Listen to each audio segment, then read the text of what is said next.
ایک صاحب ٹرین میں سفر کر رہے تھے، سنا تھا میرے استاد سے، بہت پرہیزگار آدمی تھے، بہت پرہیزگار. سفر کرنے کے وقت ظاہر سی بات ہے بہت سارے لوگوں سے ملاقات ہو جاتی. ایک بڑا مالدار آدمی بھی اس پہ سفر کر رہا تھا. اتفاق سے ایسا ہوا کہ وہ اتر گیا اور وہ اپنا سوٹکیس چھوڑ گیا، اس کو یاد ہی نہیں تھا. تو یہ جو بہت ہی پرہیزگار عالم تھے، انہوں نے دیکھا کہ یہ صاحب جو مجھ سے صبح سے ملے ہوئے تھے ان کا سوٹکیس چھوٹ گیا. اٹھایا تو دیکھا وہ کھلا ہی تھا. السلام علیکم ورحمۃ اللہ وبرکاتہ. آپ لوگ دیکھ رہے ہیں اظہری نیٹ ورک چینل، تو ہمارے چینل کو سبسکرائب کریں اور بیل آئیکن دبانا بالکل ہی نہ بھولیں، اس لیے کہ آپ کے پاس ہماری نئی ویڈیو کی نوٹیفیکیشن آتی رہے. تو بیان کو شروع کرتے ہیں. شمار اس کے اندر مال و دولت، پیسوں کی گڈیاں بھری ہوئی تھی اور جویلری بہت ساری تھی. دیکھا اتنے کی 7 نسلیں کھا سکتی ہیں. اور بیچارہ ایک مولوی غریب آدمی جس کی تنخواہ آج کیا ہوا کرتی، اس زمانے کی بات کر رہا ہوں، 100 سال پہلے کی، یا تقریباً 50 سے 100 سال کے عرصے کے بیچ میں. دل میں برا نہیں آیا، کہا کہ نہیں، اس کو ڈھونڈ کر کے اس کے مالک تک پہنچا دوں گا. ایک امانت داری تھی. وہ صاحب علم شخص کہتے ہیں کہ انہوں نے ڈھونڈنا شروع کیا، سٹکیس سے یا کسی طرح سے پتہ لگایا تو ایک شہر کا رہنے والا تھا.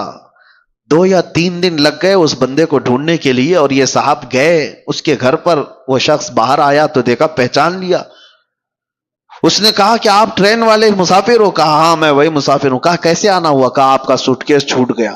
وہ فوراً گلے لگ گیا. کہا اس میں تو کتنی بڑی جمع پونجی تھی میری، 1-2 نہیں، تقریباً اس میں لاکھوں کی مالیت کی چیزیں موجود تھی. لیا اور کہا آپ جیسا فرشتہ صفت انسان میں نے نہیں دیکھا آج کے دور میں، اتنے فتنوں کے دور میں. مال ملا ہے، لے کر کے چلا جاتا ہے. نہ میں تم کو کچھ کہہ سکتا تھا، معلوم بھی نہیں تھا. اس نے کہا نہیں، میرا دین یہ نہیں سکھا تھا، میرا دین یہ نہیں سکھا تھا. امانت داری ہے.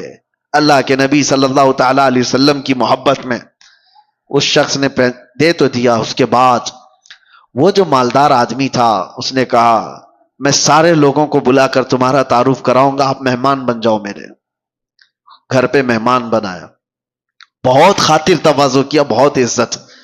گھر میں دعوت عام تھی، لوگ آئے. سب کے سامنے اس سیٹھ نے، اس مالدار آدمی نے اس مولوی کی بڑی تعریفیں کی. ایسا شخص میں نے نہیں دیکھا. ایک دن رکایا، دوسرا دن آیا، تیسرے دن وہ جانے والے تھے. کہا کہ اب مجھے جانے دو. اس نے کہا کہ ٹھیک ہے. تو جس کمرے میں ان کو رکایا گیا تو غسل خانہ بھی تھا. یہ بیچارے مولوی صاحب گئے غسل خانے میں. اس سیٹھ کی جو عورت تھی وہ ابھی نہا کے گئی ہوئی تھی. اس کا ہار سونے کا وہاں لٹک رہا تھا. یہ نہائے اور وہ ہار اٹھا کر جیب میں رکھ لیا، چوری کر لیا. تعجب ہو رہا ہے کہ نہیں ہو رہا ہے؟ ایک چھوٹا سا. اگر آپ لوگوں کو مفتی سلمان اظہری صاحب کا یہ بیان اچھا لگا ہو تو ہمارے چینل کو سبسکرائب کریں اور بیل آئیکن کو دبائیں اور لائک بھی ضرور کریں. السلام علیکم ورحمۃ اللہ وبرکاتہ.